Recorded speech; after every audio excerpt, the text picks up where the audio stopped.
प्रिय भाई और बहनों, जय मसीह। देखिए मेरे दोस्त, प्रभु यीशु मसीह कहते हैं कि जब तक कोई जल और आत्मा में ना जन्मे वो परमेश्वर के राज्य में प्रवेश नहीं कर सकता। यीशु ने उत्तर दिया कि मैं तुझसे सच सच कहता हूँ, जब तक कोई मनुष्य जल और आत्मा से न जन्मे तो वो परमेश्वर के राज्य में प्रवेश नहीं कर सकता। इसीलिए मेरे दोस्त, आखिर इसका अर्थ क्या है? प्रभु यीशु मसीह ने इसके बारे में आखिर क्या कहना चाहते हैं इसके द्वारा? मेरे दोस्त, मैं ये सवाल इसीलिए कर रहा हूँ ना, क्योंकि मैंने बहुतों को कहते हुए ये सुना है कि जब तक कोई जल और आत्मा में ना जन्मे वो परमेश्वर के राज्य में प्रवेश नहीं कर सकता। जल अर्थात जो हम लोग बपतिस्मा लेते हैं वो, लेकिन मेरे दोस्त, जल अर्थात जो हम लोग बपतिस्मा लेते हैं वो नहीं होता। तो मेरे दोस्त, आखिर सत्य क्या है?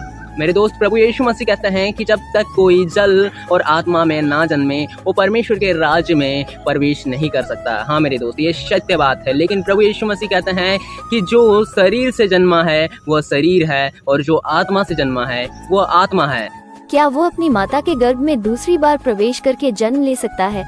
यीशु ने उत्तर दिया, मैं तुझसे सच सच कहता हूँ, जब तक कोई मनुष्य जल और आत्मा से न जन्मे तो वो परमेश्वर के राज्य में प्रवेश नहीं कर सकता। क्योंकि जो शरीर से जन्मा है वो शरीर है और जो आत्मा से जन्मा है वो आत्मा है।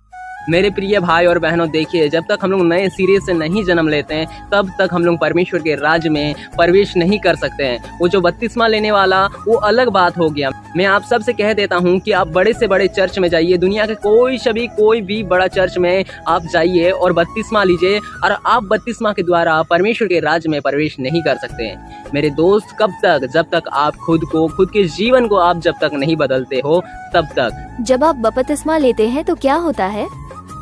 जब आप बपतिस्मा लेते हैं तो आपके पास एक नया जीवन शुरू करने का मौका होता है, जो यीशु मसीह का अनुसरण करने के लिए समर्पित होता है।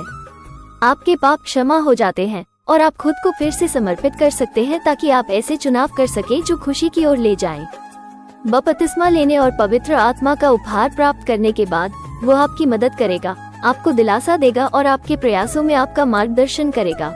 तो मेरे दोस्त, देखिए, जो प्रभु यीशु मसीह ने कहा था ना, प्रभु यीशु मसीह ने कहा था कि मेरे पिता ने जो आज्ञा मुझे दिया है, जो आज्ञा मेरा पिता मुझे देता है, मैं उन सब चीज़ों को, उन आज्ञाओं को मानता हूँ, क्योंकि मैं जानता हूँ कि उसका आज्ञा अनंत जीवन है, उसका जो वचन है वो अनंत जीवन है। ये प्रभु यीशु मसीह कहते हैं।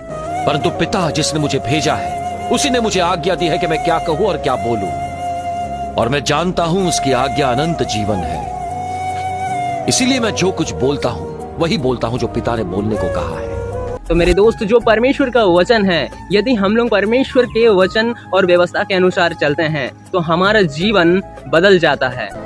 मैं तुमसे सच सच कहता हूँ, जो मेरा वचन सुनकर मेरे भेजने वाले पर विश्वास करता है, अनंत जीवन उसका है और उस पर दंड की आज्ञा नहीं होती, परंतु वो मृत्यु से पार होकर जीवन में प्रवेश कर चुका है। तो मेरे दोस्त, जो परमेश्वर का वचन है, यदि हम लोग परमेश्वर के वचन और व्यवस्था के अनुसार चलते हैं तो हमारा जीवन बदल जाता है। तभी हम लोग जल और आत्मा से जन्म लेते हैं। मेरे दोस्त, देखिए, जब आप मसीही जीवन में नहीं थे, आप संसारिक जीवन में थे, आप मसीही जीवन में आए अर्थात प्रभु यीशु मसीह को ग्रहण किए, तो उसी दिन आपका जीवन बदल जाता है, ना कि बपतिस्मा लेने से ही बदल जाता है। देखिए, जो इंसान बपतिस्मा लेता है उसके पास पवित्र आत्मा होता है, लेकिन जो इंसान बपतिस्मा नहीं लेता है उसके पास भी पवित्र आत्मा होता है। मेरे दोस्त, जो इंसान बपतिस्मा लेता है वो भी पवित्र आत्मा को खो देता है, वो भी संसारिक जीवन जीता है। मेरे दोस्त, देखिए, यदि आप बपतिस्मा ले चुके हैं और आप अभी भी संसारिक जीवन में फंसे हुए हैं, संसारिक जीवन जी रहे हैं, संसार का जो धन है, वैभव है,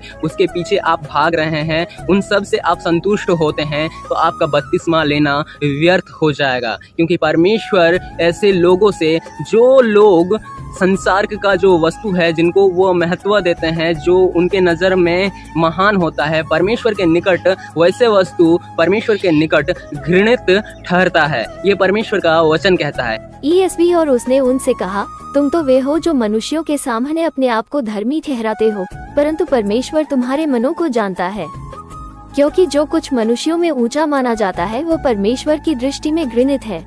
इसीलिए मेरे दोस्त, आपने बपतिस्मा ले लिया लेकिन आप अभी भी संसारिक जीवन को जी रहे हैं, तो आपका बपतिस्मा लेना बेकार चला गया है। इसीलिए मेरे दोस्त, बपतिस्मा आपको लेना है, लेकिन किससे लेना है? आपको वचन बपतिस्मा लेना है। आपका जो परमेश्वर का जो वचन दिया हुआ है ना, परमेश्वर का जो वचन दिया है, परमेश्वर का मुख से जो वचन निकला है, हमको उस चीज से बपतिस्मा लेना है। प्रभु यीशु मसीह क्या कहते हैं कि उसका आज्ञा अनंत जीवन है, उसका जो वचन है वो अनंत जीवन है। इसीलिए जो जीवन का जल है, जीवन का जल क्या है? वचन जो है परमेश्वर के मुख से जो निकला है वही जीवन का जल है। उसी जीवन के जल से हमें बपतिस्मा लेना है, उसी जीवन के जल से हमें नहाना है। तो जिस दिन हम लोग उसी जीवन के जल से नए सिरे से जन्म लेंगे तो परमेश्वर के राज्य में हम प्रवेश अवश्य करेंगे। इसीलिए मेरे दोस्त देखिए, हमें वचन के द्वारा वचन बपतिस्मा लेना बहुत जरूरी है। अब देखिए वचन बपतिस्मा हम लोग किस प्रकार लेंगे। देखिए मेरे दोस्त, आप परमेश्वर के वचन और व्यवस्था के अनुसार चलिए, परमेश्वर से प्रार्थना कीजिए, परमेश्वर जो जो कहता है वो उसको सुनिए, परमेश्वर जो आज्ञा देता है उस आज्ञा पर आप चलिए। तब आप परमेश्वर के वचन के द्वारा, अर्थात जो जीवन का जल है उसके द्वारा आप बपतिस्मा ले चुके होंगे। अर्थात जो परमेश्वर का जो वचन है, जो जीवन का जल है, उसमें आप नहा चुके होंगे, आप उस चीज से बपतिस्मा ले चुके होंगे। इसी को कहा जाता है वचन बपतिस्मा। आप वचन को अपने हृदय में ग्रहण कीजिए तो परमेश्वर आपसे प्रसन्न होगा और स्वर्ग का जो द्वार है आपके लिए खुल जाएगा। किस दिन? जिस दिन आपने अपने आप को नम्र कर लिया, जिस दिन आपने अपने आप को दीन कर लिया और प्रभु यीशु मसीह को अपना जीवन, अपना जो जीवन है वो परमेश्वर के हाथों में सौंप दिया, तो परमेश्वर का जो द्वार है वो आपके लिए हमेशा के लिए खुल जाएगा। हाँ मेरे दोस्त, प्रभु यीशु मसीह कहते हैं कि बच्चों को मेरे पास आने दो क्योंकि स्वर्ग का राज ऐसों का ही है। हाँ मेरे दोस्त, देखिए जब तक हम लोग खुद को, बच्चा का जो आत्मा होता है, हम लोग खुद बच्चे की तरह नहीं बनेंगे तो परमेश्वर के राज में प्रवेश नहीं कर सकते। इसलिए बच्चा का जो आत्मा है वो बहुत ही नम्र होता है, बहुत ही धीरजबंद होता है। इसीलिए जो बच्चा का आत्मा होता है वैसे हम लोग को जीना है, एकदम दीन के साथ, नम्रता के साथ, और परमेश्वर हमसे प्रसन्न होगा। उसका जो द्वार होगा, स्वर्ग का जो द्वार होगा, वो हमेशा हमेशा के लिए हमारे लिए खुल जाएगा। चलिए परमेश्वर इस वचन के द्वारा आपको संभाले और आशीष दे। आमीन।